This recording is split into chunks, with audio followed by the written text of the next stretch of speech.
Hi guys, welcome to the summary of rates and equilibrium. First, we talk about rate of reactions. Now, what is that rate of reactions? Okay, so this is basically the speed of a chemical reactions. It measures how fast a reaction takes place per unit time. And what are the factors affecting rate of reactions? We have temperature. Okay, we have catalyst. And then we have concentrations. Sorry about the handwritten things, catalyst. Okay, now let's talk about it one by one. Let's start with temperature. Now, temperature will increase the kinetic energy of the reactant particles. So when the reactant particles are actually having more energy, frequency of collision increase, frequency of successful collisions will increase. Now, what is that successful collisions? A collisions that result in certain amount of energy, and this energy is actually equals to or higher than the minimum energy required for a reaction to take place. Now, what do we call that as the minimum energy? We call that as activation energy. Now, I'm sure you still remember what is energy profile diagram, which we learned it last week. All right, let's say for an exothermic reactions. Okay, in order for a reactant to convert into a product, we need to go through this energy barrier. We call that as activation energy. Now, what I mentioned just now was when the reactant particles have higher frequency of successful collisions, which means these collisions will result in an energy value that is equals to or higher than the activation energy, so that the reactants can change into the product. Okay, now this will be the same for every single chemical reactions. All right, now let's talk about catalyst. Now, what is the function of catalyst? Catalyst usually comes from transition metals. Why transition metal can act as a catalyst? Because transition metals can have multiple oxidation state. They can act as an electron carrier. Okay, in a simple way to explain that, when you add a catalyst into a reactions based on these energy profile diagrams, the activation energy will be lowered down like that, the dotted lines. So it is actually much easier for the reactants to collide with each other and produce a smaller amount of energy to overcome it and then to form the product. So this is a catalyst. Now, what about different concentrations? Of course, if you increase the concentrations, the number of reactant particles per unit volume in the beaker will increase. And that will actually increase the probability of the particles to react and collide with each other. So indirectly, you are increasing the frequency of collisions and frequency of successful collisions, and hence overall rate of reactions. All right, so these are the introductions of rate of reactions and the factors that are affecting it.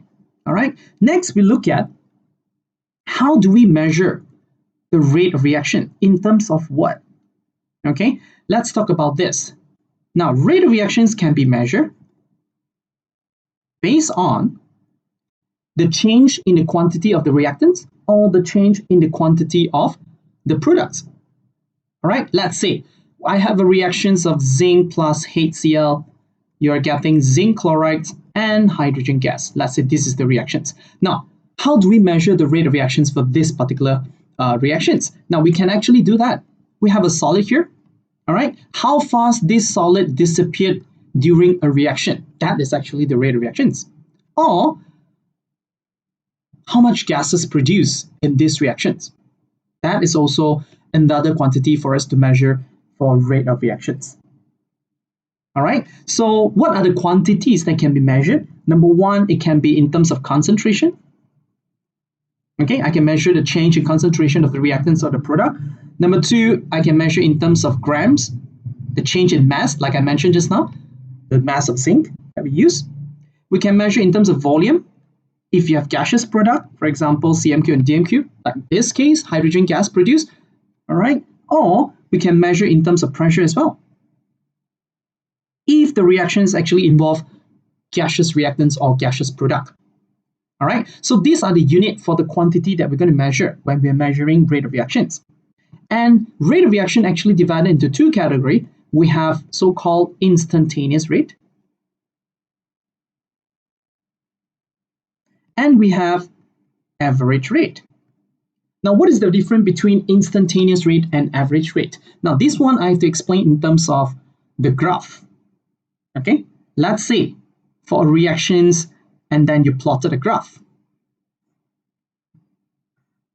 Okay, the same reaction, for example, volume of hydrogen gas produced. All right, this is time taken in seconds. So this one should be in cm cubic, for example. All right, and let's say the curve is like that. Okay, starting from 0, and here the total time taken for this reaction to complete will be about, let's say, 20 seconds. Example. All right, so how do we calculate average rate of reactions? Average rate of reaction means you use the total volume of hydrogen divided by the total time taken.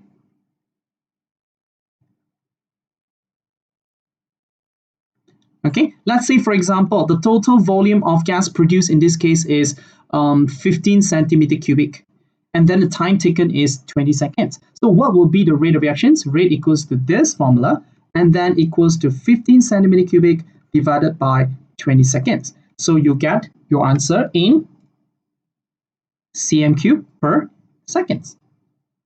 So this is the unit for your rate. It depends on what you're measuring. If you're measuring in terms of mass, for example, 3 grams of zinc being used up in the reactions. So the rate of reaction is 3 grams over the total time taken, and the final unit will be gram per second. Okay, and the time taken is usually measured in second for rate of reaction unless stated otherwise in the questions. So this is what we call a average rate of reactions. Now, what about instantaneous rate? Instantaneous rate means they want to know a rate reactions at a particular time. For example, at this point, what is the rate of reaction at this point when time equals to t? Seconds. Okay, so how do we calculate the rate reactions or the instantaneous rate of reactions? So if you want this particular point at this point, what is the rate of reactions? Very simple. You just draw a tangent line and then draw a triangle. All right, and then this is your y, this is your x. So y over x, you will get the instantaneous rate at this point. So just remember that, the tangent line, and you draw a triangle, make sure the point, all right, the point at time t is within the triangle that you drew. All right, so this is how we measure instantaneous rate. Okay, I hope you guys are clear about that. So that's it for rates of reactions, because you just need to know how to measure the rate of reactions from a graph, what is the rate of reactions, and make sure you know how to explain how temperature, catalyst, and concentration affects the rate of reactions. Now, all these things must focus on activation energy. Of course, you can mention like what I said just now. You can mention about successful collisions, all right, or frequency of collision. All these, yes, can be part of your answer, but the main keywords here, you must mention that the reactions, the successful collisions, produces an energy value equals to or more than the activation energy. Hence, rate of reaction increases. So they must make sure that the reaction can produce heat energy that is higher than or equals to the activation energy before you manage to get the product. All right, so this is the keywords that you need to talk about. All right, next thing we talk about Maxwell-Boltzmann distribution curve. Now, what is that Boltzmann distribution curve? This is how it looks like. Now, this energy distribution curve is mainly designed for temperature. So this curve will represent or reflect how temperature actually affects the rate of reactions in terms of the kinetic energy of the particles. Now, on the y-axis is actually the total number of reactants molecules. Okay, and here is actually energy. Okay, now how does the curve looks like, the Maxwell-Boltzmann distribution curve? Now, for any chemical reactions or for all the chemical reactions, the normal distribution curve will look like this.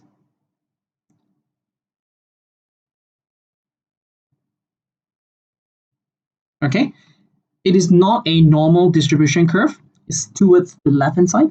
All right, now as I mentioned here, the y-axis is actually the total number of reactant molecules. So which means area under the curve, okay, area under curve, same as total number of reactants, molecules, or particles, depends. Okay, so total area under the curve is the same as the total number of reactant molecules. All right, now we can see from this curve, most of the molecules actually focusing on this part, right? Because total area means equivalent to the number of molecules. So most of the molecules actually at this region where they have this energy value, x kilojoules, for example. This x kilojoules is from the peak. Okay, we plot it down and then we measure this. This x kilojoule, we call it as average kinetic energy of the particles. Okay, because most of the molecules are actually focusing at this region. So what about the rest? Okay, this region, this region, this region, these are part or portions of the molecules with higher energy values. But most of the molecules actually having this energy value, which is x kilojoules. Okay, and where is the activation energy? The activation energy will be at this point. They're always quite high, so it is always towards the right hand side. This is your activation energy. Okay, now you look at the curve again. In order for reactions to form the product, in order for the reactants to convert into the products, the energy values or the kinetic energy of the particles must able to overcome the activation energy, right? Now, if you can, try to identify which portions of the curve, which part of the curve actually can form the products. Of course, this part. See that? Because these portions compose of molecules with an energy value higher than activation energy. The rest on the left-hand side, after the green line, on the left of the green line, all these molecules have different amount of energy, but one thing, definitely they are lower than the activation energy. So only these portions of molecules can form the products. So the rate of reaction will be quite slow because based on the total amount of molecules we have, only small portions can actually form the products. All right. Now, what happens if this curve is subjected to different temperature? All right. Let's see. I redraw the graph.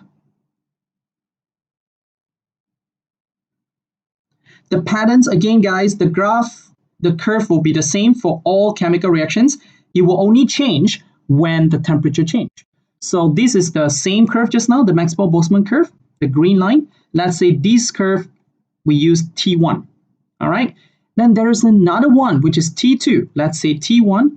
T2 is temperature 2, which is higher than T1, which means we increase the temperature of reactants. What will happen to the curve? The red one is the curve will actually change in this form. Okay, the curve will actually change into this form. And where is the activation energy? The activation energy is always on the right hand side, anywhere but not at the average kinetic energy part. So this is your EA, for example. All right. Now, what do you see from here? From the green curve, which is lower temperature, as usual, they're towards the left-hand side. Most of the molecules having lower kinetic energy. But what about the red curve? You can see the curve is actually moving towards the right-hand side, which is higher energy, and going down. Why is it going down? Because more molecules from this region actually move to the right. Always remember that area under the curve is actually equivalent to the total number of molecules. What if all the molecules actually moving to the right? Of course, the maximum peaks will drop. All right, now you can see that initially for the green curve, this portion of molecules can give the products. But after we increase the temperature to T2, these whole portions of molecules can give the products. So in other words, within the same time frame, I have more molecules converted into the products. Hence, rate of reaction increase. All right, so this is for us to see as a picture how temperature changes affects the kinetic energy of the reactant particles and how many molecules actually can overcome the activation energy. The more molecules, the faster the rate of reactions.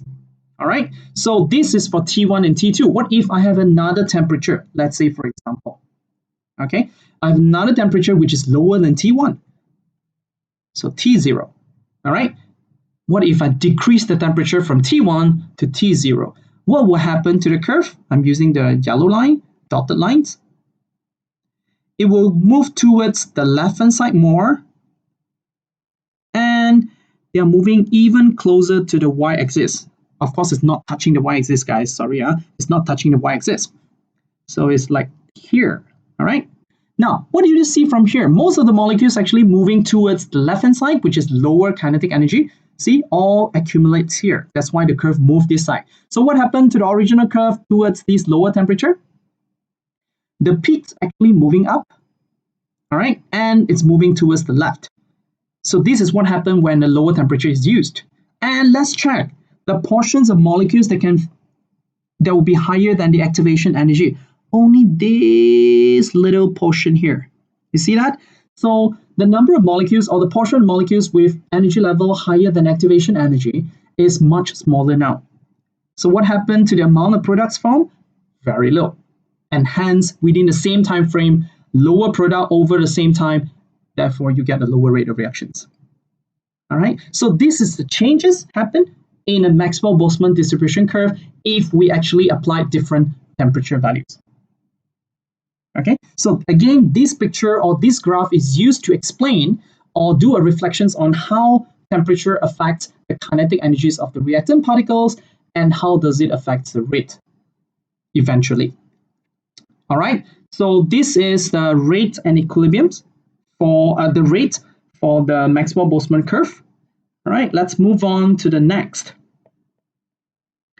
Next thing, we look at types of catalysts. Okay, as I mentioned in the first part, not only temperature, catalysts will also affect the rate reactions by lowering down the activation energy, right? So we have actually two types of catalysts here. We have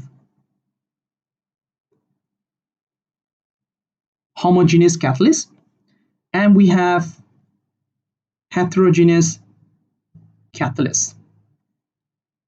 Now, what is that homogeneous and heterogeneous? I'll give you an example here. Homogeneous means same physical state as the reactant particles. For example, I have a reaction like that.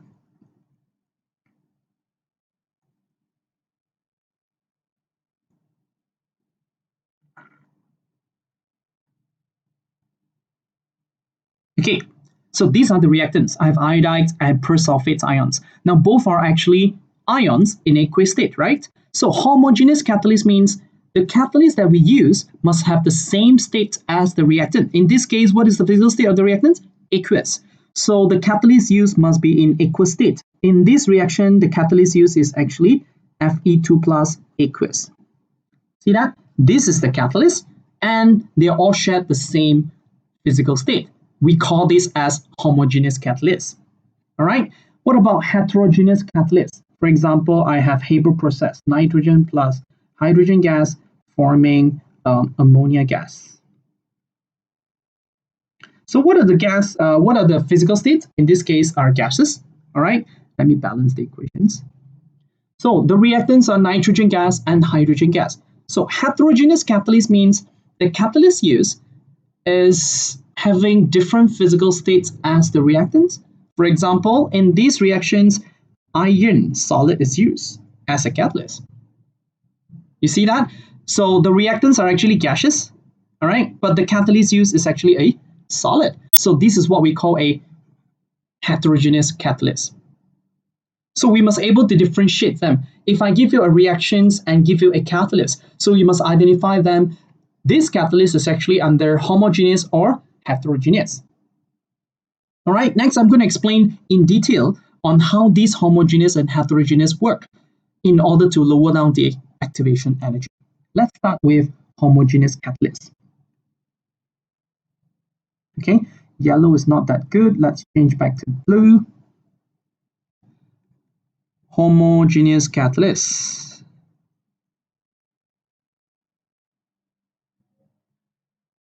Okay, homogeneous catalyst. Can I use the same example like just now? That will be easier to actually explain. Of course, you can have different example. So homogeneous catalysts. Let's say I have a reactions between iodide ions plus persulfate ions changing into sulfate ions plus iodine. Now you can see from here, both reactants are negatively charged. I have I minus here, I have 2 minus here. Now what will happen when you put two negatively charged ions together? They repel. All right, so let's put aside the collisions. Now when you put them together, before they actually manage to collide with each other or to interact with each other, what happened to them? Because of the similar charge, they repel each other. So they are getting as far as possible from each other. So how are they going to react? Right? Therefore, the activation energy for this reaction is really high. Now, how to actually overcome this high activation energy? Unless you want to increase the temperature all the way until the reactant particles can achieve and overcome the activation energy. But it is too high, so the cost of operation will be too high. Okay, in order to save energy, in order to save costs, we chose to use catalysts. Now, how catalyst actually works on this? What are the catalysts used in this case? Let me change the color. So the catalyst used in this case, like I said just now, is Fe2 plus aqueous. See that? Is iron-ion solutions. Now, how these actually work? Like I mentioned, this is a transition metals. They can change the oxidation state. Fe can change from 2 plus to 3 plus, or go backward, change back to 2 plus. They can easily change from here. So that's the thing. Look, based on these equations, I can see iodide, I minus is changing to iodine. So from negative, it turns into 0 in terms of oxidation state. All right. So what reaction is this? This is actually so-called oxidation. Okay. If this one is oxidation, of course, the persulfate to the sulfate will be reduction, because oxidation reductions must occur together. All right. So seeing this is a redox reaction, and how does the Fe2 plus work? First, we know that S2O8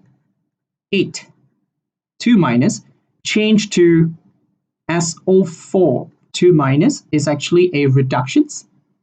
This is a reduction. So I need a reducing agent here. So what do I add it with? Fe2 plus. If this one undergoes reduction, your Fe2 plus will undergo oxidation. It changes into Fe3 plus. Okay, so I produce Fe3 plus in these reactions. And at the same time, I've gotten one of my reactant, which is SO4. Done, right?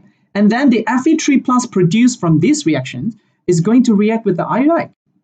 And what do we see from here? Iodide is actually undergoes oxidation to form iodine, right? So they form iodine by oxidations. Then what happened to the Fe3 plus? Fe3 plus will undergo reductions. And it turned back into Fe2 plus. You see that? Now, a few things you need to pay attention. Number one, if I use Fe2 plus to react with S2O8 2 minus, would it be better than just reacting S2O8 with iodide? Yes, because this one is 2 minus, this is 2 plus. It's an oppositely charged ions. Now they attract to each other. So that increases the frequency of collisions. That increases the probability for them to react, right? And next, here as well, Fe3 plus is added to I minus. Again, it's positive and negative. That increases the frequency of collisions. That's one thing. Another thing, did you realize that Fe2 plus was the first catalyst used and start the reaction? Fe2 plus turned into Fe3 plus. Fe3 plus here turned back to Fe2 plus. Can I say the Fe2 plus use remain unchanged throughout the reactions when we have gotten our products here? Yes, the Fe2 plus remain unchanged. That's one of the characteristics of catalysts. Catalysts remain unchanged in the chemical reactions. They are not taking part in the reactions, but they are just acting as an intermediate. Fe2 plus convert into Fe3 plus by changing S2O8 into SO4. And the Fe3 plus will change the I minus into iodine, another product, and itself turn back into Fe2 plus. So this is how a homogeneous catalyst works. All right, so next we move on to heterogeneous catalysts.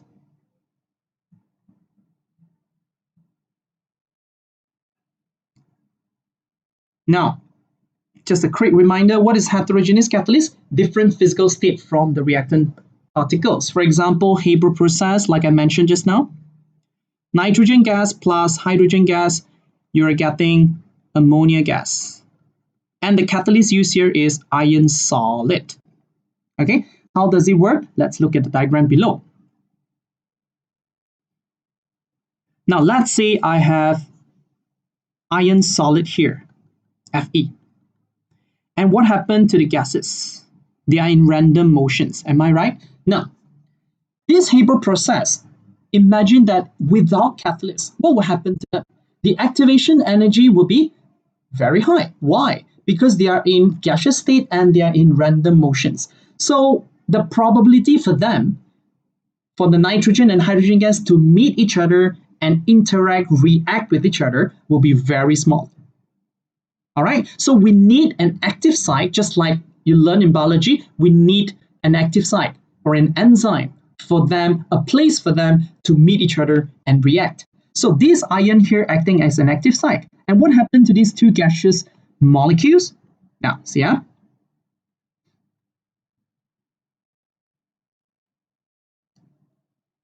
Under molecular level, nitrogen is triple bond, hydrogen is single bond, right? These are the gases. Now, what happened to them? When iron is used, this gas will try to form a temporary bonding with iron, or we can call it as London dispersion force. They form a temporary bond with it. Same goes to the hydrogen. They will form a temporary bond with iron, London dispersion force. Okay? And what happened when nitrogen actually formed extra bond with iron? What happened to the original triple bond here? It's been weakened. Right? And same goes to this. Hydrogen only allowed to form one bond, but now they are forming another new bond with iron, and therefore the original bond between them weakened. And what happened? Next step, that's the iron. And now they actually form bond with the iron. A proper bond once the bond between them broken down. So now they form a proper bond with iron. All right, now they are attaching on the surface. Okay, so the process of attaching a gas molecules onto a surface, we call that as adsorption. Don't confuse, adsorption is different from absorption. You know sponge? Sponge to absorb water is AB, absorption, right? This is AD, adsorption. Adsorption is just on the surface, not to the inner layers. Absorption means they can go all the way in. All right, so it's just on the surface. We call that as adsorption. So this process, we call that as adsorption. Now what happened is they are closer to each other, so they're easier for them to interact with each other. You see that?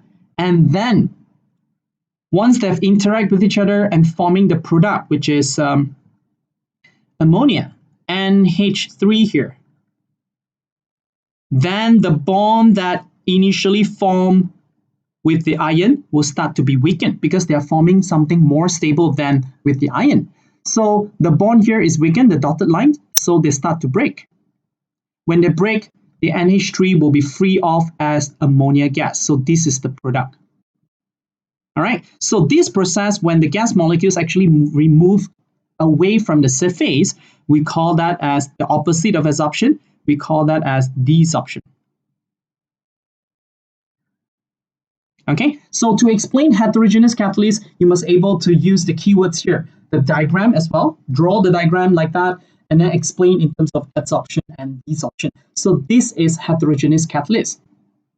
All right, now how they actually lowering down the activation energy? Because we bring them down and they're closer to each other, favor for them to react closer to each other, then overall activation energy will be reduced because now it's easier for them to react. Hence, activation energy drop, speed of reaction or rate of reaction increases.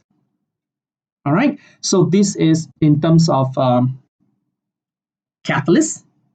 All right, so we are done with the rate part of this topic. Okay, next we move on to equilibrium. Now, what is that equilibrium? Equilibrium, also known as reversible reactions. Let's say, for example, I have A plus B reversibly changed to C plus D. Okay, let's say this is reversible reactions. How do we know this is a reversible reaction? Just look at the arrow here, the symbol. Half arrow moving forward, half arrow moving backward. All right, now what's so special about this equilibrium? The reactants A and B can change into C and D. At the same time, C and D can change back into A and B. All right, so let's say, for example, in 2 minutes time, okay, in 2 minutes time, what happened is 1A plus 1B change into 1C plus 1D.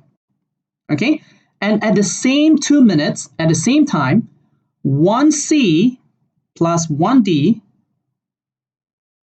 convert back into 1A plus 1B. So what do you see from here? Within the same time, the 2 minutes, 1A, 1B plus together change into C and D, and at the same time, the C and D convert back into A and B. So which means under these equilibriums, under these reversible reactions, there is no net change in terms of the amount of AB or the amount of CD. So the compositions of A, B, C, D, or the percentage of it in this plus remain unchanged, even though the reactions are keep going. Okay, the reactions are ongoing, which means AB keep going to C and D, and CD keep changing back to A and B. This is what we call a dynamic equilibrium.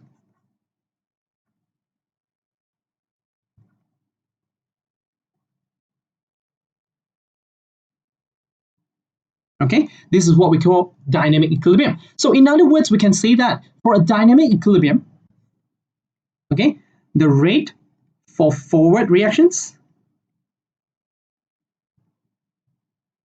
same as the rate for backward reactions. See that? So the amount of AB change within the same time frame, same as the amount of CD change back to AB. So the rate for forward, same as the rate for backward. So this is what we call a dynamic equilibrium. Again, guys, I emphasize that the reaction are not static, which means A plus B change to C and D with certain amount, and then the reaction stop. No, AB keep changing to CD, but at the same time, CD changing back into A and B. So they keep going in both directions. So this is equilibrium. All right, next, I'm going to explain in terms of this, how to know a chemical reactions are actually in reversible or in equilibrium or not. All right, so let's say for a beaker of water here, okay, for a beaker of water here, and for another beaker of water with the lid, water liquid. So this one is with the lid, I cover it. Okay, can you tell me beaker A or beaker B, which one are actually in equilibrium? Which one can form equilibrium? Equilibrium as in what? Equilibrium as in this. H2O change into H2O gas, liquid, right? Same goes to this. H2O will still change into H2O gas because evaporations from liquid to gas. Now, both will have the same process, but which one are actually in equilibrium? Which one is actually reversible? Which one is actually complete reactions? The answer is very simple. B is actually in equilibrium. So this arrow, I'm going to change it into reversible sign. And this one maintained as one-way directions. So all the water will keep changing into gaseous water molecules until they dry off, no more, all turn into gaseous water molecules or water vapor. But in this case, because it's covered with a lid, what happened? H2O liquid will start evaporating into H2O gases, the water vapor. But at the same time, you see that? They might have some water vapor here and then condense going back into water. So at the same time, these gaseous molecules will actually convert back or condense back into H2O liquid. So this is actually in equilibriums. So what do you see from here? This is actually an open system. This is actually a closed system.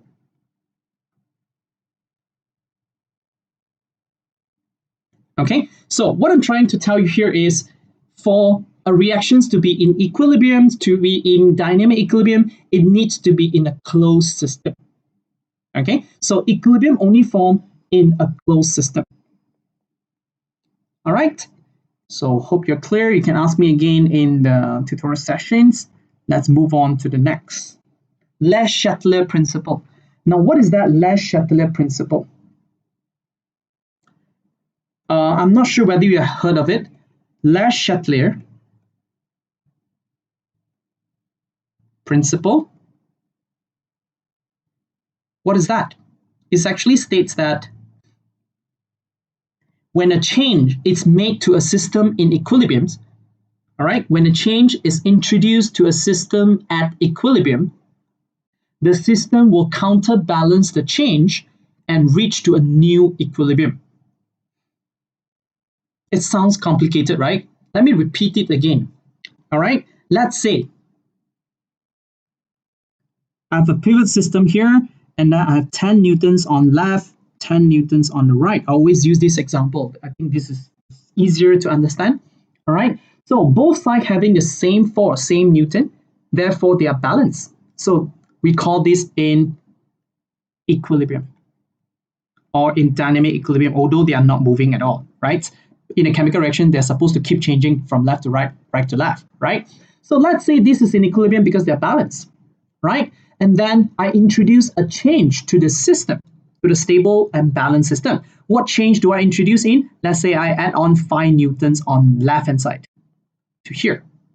And what will happen to the equilibrium? Are they still in equilibrium? Are they still balanced? No. When I add 5 newtons here, these things will go down and these things will go up, right? Different newtons. I have 15 on the left, 10 on the right. So how to actually rebalance it? How to actually make them balance again? Le Chatelet said that you must counterbalance the change, which means whatever change they introduce in, we must counterbalance it. How to counterbalance it? Shift the equilibrium, move the reactions. Now, when I say move the reaction means it's either move to the left or move to the right. Because you can only change reactant into product or product into reactants. There's no other way, right? In a chemical reaction. So it's either left or right. So in this case, let's assume that this is actually the reactant and this is the product. Now I'm adding more reactants on here, 5 newtons. And how do we actually deal about it in order to make it balance again? I just bring, out of 5, I just bring 2.5 over here, which means I'm moving the equilibrium to the right. The reaction equation is shifting to the right. I shift 2.5 newtons extra to the right-hand side. So once I've shifted 2.5 here you will get 12.5. And here, of course, you will still get 12.5. See that? That balance back. So this is what we call a new equilibrium. It's not the same equilibrium, but they're balanced with different newtons. Just now started with 10, on left and right. Now 12.5 on the left, 12.5 on the right. So they achieve a new equilibrium. So let's go through the definition again. Le Chatelet principle states that if a change is introduced to a system in equilibrium, the system will react in such a way that to counterbalance it to achieve a new equilibrium. Is it better now when you look at the definitions after the explanations? So they are achieving a new equilibrium, they are achieving a new balance after a change has been introduced into the system. Okay, now what are the changes that we're talking about here? Of course, in this case, it's about newtons. All right, it's about the loads. But in chemistry, we are talking about this in form of these three: concentration. Okay. Number two, pressure. Number three, temperature. So these are the changes. All right, these are the change that I can introduce into the system and try to make the system to achieve a new equilibrium, to move and to shift the equilibrium positions of reactions. Okay, now let's talk about it one by one. Let's go into just concentration first. Okay, I will give an example on that.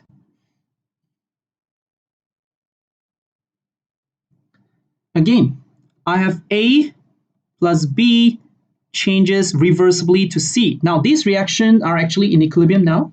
This reaction is in equilibrium. And what to do is, they are all in aqueous. Okay, so I try to change the concentration. Let's say, for example, case number 1. Concentration, square bracket A is concentration, guys. Concentration A double, I times 2. Okay, I increase the concentration of A double. And what happened to this equilibrium? Where would it shift? Now you see, imagine that this is already in balance. Now I increase the concentration of A. All right, so what will happen to the system? The system will try to counterbalance it. How to counterbalance it? I'm increasing it. So the system will try to decrease it. So how to decrease concentration of A? The only way is to shift the equilibrium, to the right, so that the extra A added will convert together with B into the product of C. So this is what we call, they are shifting to the right. They are changing AB to the C. They are changing more A and B to the C. They are converting more reactants into the product. So this is what we call a shifting. So they are shifting to the right-hand side. So once they have shifted to the right, what happened to the concentration of A? Decrease. Okay, compared to after I have increased it, it will decrease. Maybe they're back to normal, maybe not, but it will definitely decrease. What about the concentration of B? Decrease. And what happened to the concentration of C compared to initial? Increase. All right, so you must know the effects of shifting an equilibrium to the right. What happened to the compositions of A, B, and C? Everything changed compared to the initial balanced equilibrium. All right, let's go for another case, case number 2. What if I change the concentration of A double? At the same time, I change the concentration of C triple. So what will happen in case number 2? Would it shift to the left or would it shift to the right? Let's check it out. Now, again, guys, A is being increased here. All right, A is being increased here by 2 times, increased 2 times, and here increased 3 times. So what happened? Which side increased more? Of course, C, right? So if C is actually increased more than A, then the effect will be shifting the equilibrium towards the left. So the equilibrium position will shift from right to left. Why? Because C now is increasing more than it should be. So in order to reduce it, according to Le Chatelier, the equilibrium will shift to the left in order to reduce C. All right, then what happened to the concentration of C after this? It will decrease. Concentration of A and B will increase. Okay, so this is the net effect. One is times 2, one is times 3. We look at the one that giving a significant change, which is the times 3. So times 2, we can just ignore it. The equilibrium will just work on the maximum change. Okay, they will just respond to a maximum change or a bigger change. All right, so this is in terms of concentration. Now, what about in terms of pressure? Now, in terms of pressure, the equilibrium or the reaction must involve gases. Let's take Haber process as an example again. They are all gases, so it's easier. All right, reversibly change into 2 ammonia gases as well. All right, now what happened now? Look at that. They are all gases. They are in equilibrium. So the total pressure for this system now is quite stable. All right, they have how many moles of gas on the right, on the left? 4 moles of gas. Okay, how many moles of ammonia on the right? 2 moles of gas. Now, if I ask you questions, which side giving you a higher pressure? Here is high, here is low in terms of pressure, right? We need to know whether the reactant's giving us a bigger pressure or the product giving us a larger pressure. So in this case, we can see the reactant side will actually favor a higher pressure. The product side is actually favoring the low pressure. All right, it's not the change yet. This is when they are all in equilibrium. So what happened when this is actually in a flask, right? In a gas jar, for example. So the volume is supposed to be 60 centimeter cubic. What if I actually cut the volume, reduce the volume, I half it. So I change it into 30 centimeter cubic. Now guys, if I reduce the volume from 60 to 30, what do you think about the total pressure? Okay, so the total pressure will actually increases, right? The total pressure will increase. Why will it increase? Because the volume cut half. Okay, now this is the change. When total pressure actually increase, what happened to the system? What happened to the equilibrium? The equilibrium will try to reduce the pressure. Am I right? Because now the pressure suddenly shoot up. So in order to counterbalance it, you need to lower it down. When you need to lower the pressure, again, there's only 2 choices. Either you shift to the left or you shift to the right in the chemical reactions. So in this case, which side will you shift in order to get a low pressure? Because now the pressure shoot up. So you try to bring it down. So which side that you should shift? Of course, to the left. Why shift to the left? Because when you shift to the left, it produces less moles of gas compared to 4 here. When you shift to the left means from 4 mole, change into 2 moles. So overall pressure, because you are changing the mole of gases from left to right, 4 to 2, the overall pressure or the total pressure will be reduced. Okay, so that is the reason why when total pressure increase, equilibrium shift to the left. I give you a conclusion here for pressure. When high pressure, see that? Okay, when the pressure is high, it shifts to less mole of gas. Okay, it shifts to the directions with less moles of gas.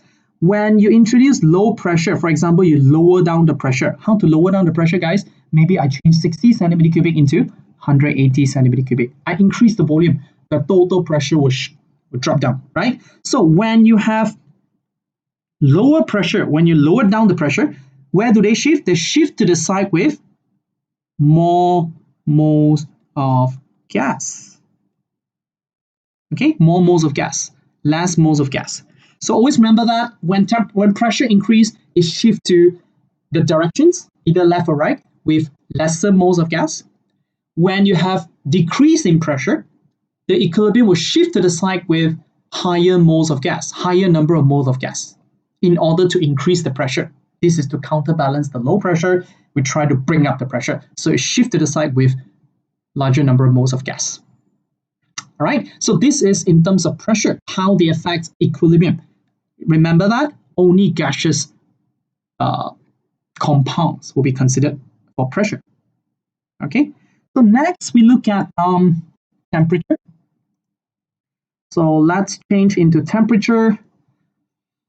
The third one is temperature. Now, how temperature affects the equilibrium position? How does it affect whether it shifts left or right? It's based on endothermic and exothermic. Of course, we know that different chemical reactions will have different energy change, right? So for example, I have A plus B change into C. This is an exothermic reaction. If I put the exo on the right means forward reaction is exo, backward reaction will be endo. All right. If I have D plus C change into F, this is endothermic reaction. Of course, the backward will be exo, always like that, opposite. Because one is forward, one is backward. All right. So in this case, guys, imagine that they are in the flask again. This one, regardless of whether it's a gas or liquid, because it's temperature, it's overall heat change of the flask. So what happened to this equilibrium if I actually heat it up? Now, I explained that to one of the group that day. I forgot which group. Let's say you imagine that you're standing in between them, between A, B, and C, like you're at equilibrium, 50-50. All right. And now I'm trying to heat up the reactions. Where will you choose to run?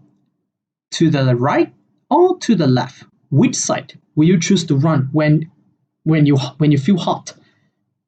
When you are being heated here. All right. Now, always know that exothermic means it produces heat, so it's hot on this side, exothermic.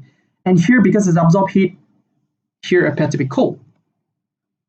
So where do you choose to run? Of course, when you heat it up, it will shift to the cold side. It will shift to the endo. Why they shift to endo? Endo means absorb heat. When you heat it up, you're providing extra heat energy. So the reaction will try to counterbalance it. The equilibrium will try to shift. Shift to which side? Of course, shift to the endothermic side so that the extra heat provided will be absorbed. And then the temperature of the system will back to normal. At least not to the extreme conditions. All right. So in this case, when you heat it up, it shifts to the left. Why shift to the left? Because left hand side is endothermic and they're trying to bring down the temperature while being heated up. All right. Let's look at another conditions here. Let's say this is the reactions. Forward is endo, backward is exo, which is opposite from the top, right? So what happened now if I try to put it in an ice bath? So I put ice inside. I try to cool it down. Means I reduce the temperature, right? So again, guys, you're standing here and then you feel cold because I cool it down, all right? I cool it down using an ice bath, ice cubes surrounding the flask. And where will it shift? When you feel cold, of course, you shift to the side that is warmer, right? In this case, which side? To the exo, here. Again, it's the same shift to the left, but in this case, the left-hand side is exothermic. Why? Because I'm lowering down the temperature. I'm lowering down the heat energy in the system. So Les Chatelier said, if you lower it down, the system will try to bring it up. So how to bring it up? It shift to the exothermic side so that more heat energy is released. Hence, you bring up the heat energy to the surrounding. Okay, you try to bring up temperature while being cooled down. So this is always the opposite. Whatever change that you introduce to the system will try to oppose it. I decrease, the system will increase it. I reduce it, the system will increase it. Okay, I heat it up, the system will cool it down. I cool it down, the system will heat it up. So always oppose the change. This is Les Chatelier principle. All right, so this is the last factors affecting equilibrium. And there are a few things that you need to pay attention. Let's say I have an equilibrium here. Okay, A is a solid, B is a gas, for example, and then changes into C, which is a aqueous. Okay, just example.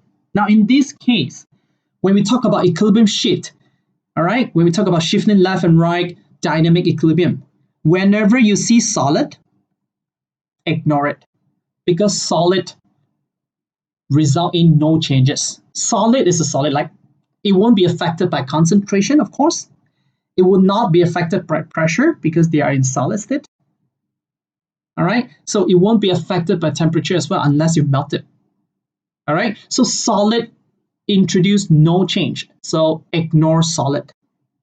One more thing you need to ignore, for example, B plus D change into E, for example, this is aqueous, and this is pure liquid. Again, when you have pure liquid means like what? For example, I have sodium metal. I melt it, I get sodium liquid. It's pure, right? It's just sodium with liquid. It is not water. There is no water in it because they are in the liquid form. So whenever things in a pure liquid, it doesn't contribute to pressure, of course. not for concentration as well, because concentration is mole per volume. Volume here is referring to aqueous solutions. All right. If it is in a pure liquid, ignore it as well. So there is no solid, no liquid should be considered in an equilibrium. Okay, so you make sure you understand this before I move on to the next, which is equilibrium constant. We need to consider that. How many things we need to put into the equilibrium constant? So are you clear with that? Clear solid and pure liquid not considered. All right, so let's look at the last one of this topic, which is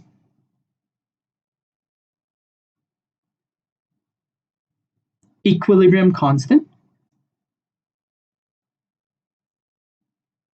K or Kc if you are measuring in terms of concentration, Kp if you're measuring in terms of pressure. This is concentration. Okay, just in case you're confused. So Kc and Kp, just a symbol to represent them, but they are the same thing, guys. This is all under equilibrium constant. Now, how do we write out the expressions for equilibrium constant? For your syllabus, we don't have to do any calculation about this equilibrium constant. We just must able to write it out and to identify your unit. So for example, in this case, A plus B changes into C is a gas, is an aqueous, is aqueous. So what is the Kc value in this? Okay, even though you have a gas here, aqueous, so aqueous gas, you have to consider, like I said just now, only solid and pure liquid you can ignore. So what is Kc? Kc is always concentration of the product over concentration of the reactants. So in this case, for this particular reaction, we have concentration of C. Even though they are in gas, we still can measure it in terms of concentration, mole per volume, because they are in the flask, in the solution, right? So it's fine. And then divided by what? We have two reactants, A and then B. We multiply them if more than one reactants or products. So this is how you write the expression, concentration product over concentration reactant. This is always true. All right. And what is the unit for this expression? What is the unit for concentration, guys? Mole per dm cubic. Same goes to here, mole per dm cube, mole per dm cube. And then when you divide them, cancel out one of it, you still have one more unit left. So the overall unit for this is mole -1 dm cube instead of -3. So I'll inverse it. So this is the overall unit for this Kc for these particular reactions. Now, the unit for equilibrium constant is changing depending on the reactions. So this is one of them. All right. So what if you have this? Let's say I have different reactions here. Give you another two example maybe. Sorry, I need some time to erase everything and the reaction as well. All right, let's start. Let's say I have a reactions here with B, which is an aqueous, plus C, which is a solid, changes into E aqueous, F aqueous. And I have 2E and 2B, right? Now, the 2 here is just the mole ratio. See that? It's like 2 moles, like what we did in stoichiometry. So this is the balance equations. We have aqueous, we have solid here, and then we have aqueous for the rest. All right, now how do we write the equilibrium expressions for this? Again, product over reactants, we have 2 aqueous here. So we have concentration of E, concentration of F. Now, how do we do with the 2 here? Means square. If you have 2 is square, if you have 3 is cube then, right? So over, what is the product?